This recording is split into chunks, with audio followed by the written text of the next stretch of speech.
Welcome to Small Form Factor Network. I'm Chris, aka Revenant. Today we're taking a first look at the Silverstone Sugo 16. Silverstone has always been a strong supporter of the small form factor community. It came as no surprise that when we requested a Sugo 16 review sample, they happily sent one out. The retail units should be arriving in late December or January, and I think Silverstone could have a winner on their hands.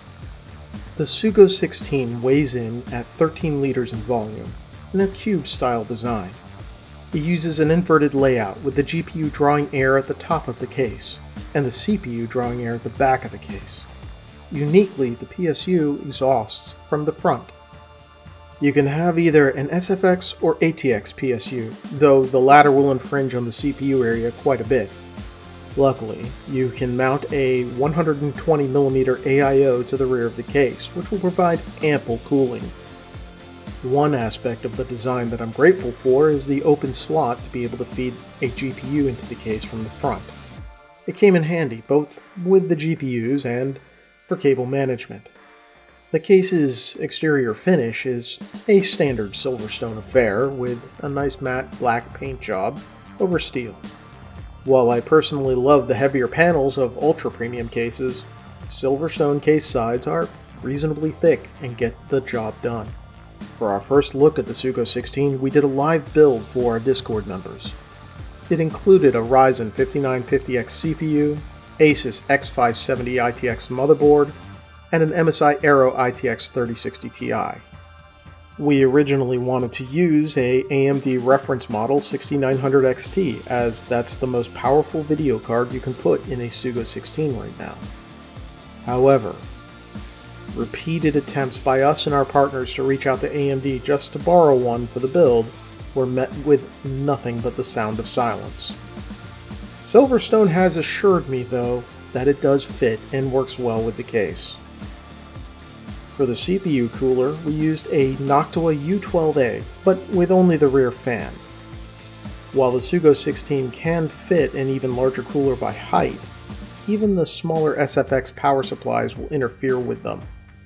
Regardless, the U12A was more than enough with our 5950X, even with PBO active. For power supply, we ran a Silverstone SX750 Platinum model. Let's take a look at the numbers. We ran Cinebench R23 and Furmark simultaneously to put a 450 watt strain into the system. The ambient intake air temp was 26.8 degrees Celsius, and we ran a back-to-front airflow. At full load, the GPU hit 82 degrees Celsius. However, removing the top-mounted dust filter dropped this to just 74 C. Under multi-core Cinebench load, the CPU is at 77 degrees Celsius. This is exceptionally good since we also tested the U12A on an open test bench and came out with 75 degrees Celsius.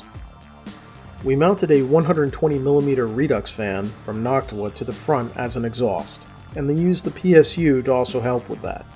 Exhaust temps were 46.5 degrees Celsius in the front center of the case and 50 degrees Celsius by the power supply.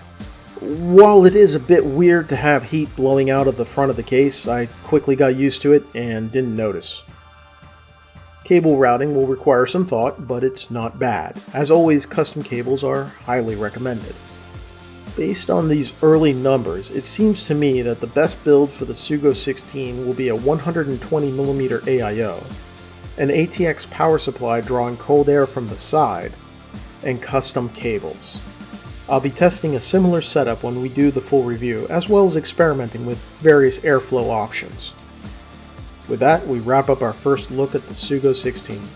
Stay tuned to the Small Form Factor Network, our forum, and our Discord for the full review later on this month.